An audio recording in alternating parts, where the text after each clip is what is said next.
Hello and welcome to things happening around the world in the 5 minutes or less. Let's go. Okay, so check out this video, guys.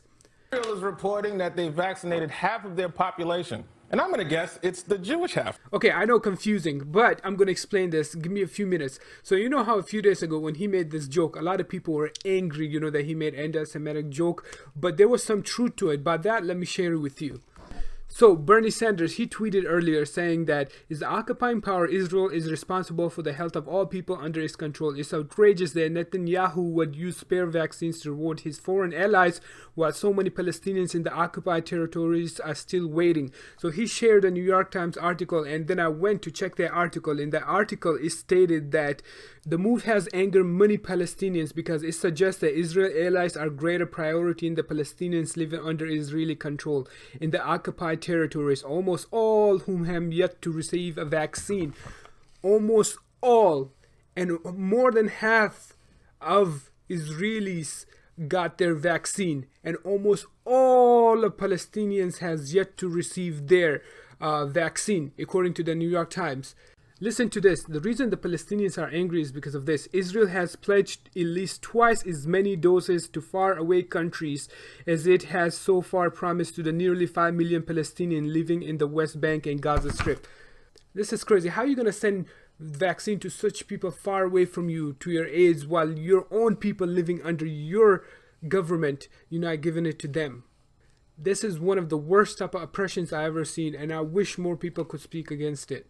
Anyways, guys, that aside, you guys know who Sir David Attenborough is, right? He spoke to the Security Council in the United Nations about climate change and how they can have create a stable and healthy world where there is a balance with nature. So here's the video. Check it out.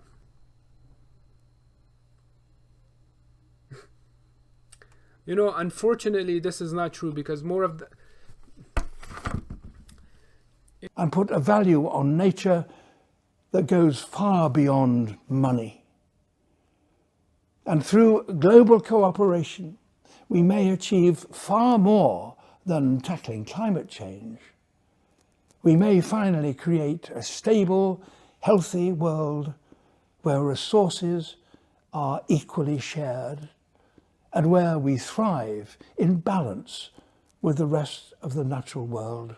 What he speaks of is nice, but I wish it became a reality, because right now, look at Israel, what they're doing. What he's talking about is, like fair share, for example. I mean, most of the rich countries right now, the United States and Canada and Europe, they're getting the vaccine, most of it, while, poor countries has to wait. The fair share, as much as we want it to be there, is not there, unfortunately. I mean, Israel is a prime example. Look what it's doing to the poor Palestinians people. But we can hope for a better future. I came across one of the saddest stories today. According to Al Jazeera, about 41 migrants has drowned in the Mediterranean Sea because they wanted to go to Europe to better their life. They would never even dream of, their end to become like that. And there are so many migrants that died like that. But, like how bad things has to be at home that you have to go, to seek life, a better life for yourself, and to go through these type of risks. I just wish the world was a better place so people wouldn't have to do this. Anyways, guys, time for some good news. So the cases of COVID-19 has been going down for the past couple of weeks, and FDA said that the Johnson & Johnson vaccine is safe and effective, which is good, and it's about 66% effective, much less compared to the Pfizer and the other vaccines that's been out, which is about 94% effective. But you guys got to remember, the flu shots that you guys get are around the same area, like 66% or less. So anything is better than nothing. So, and this is a single shot, unlike the other ones you got to get two, a couple of weeks apart. So this is some great news. Hopefully this pandemic ends and the world becomes a better place.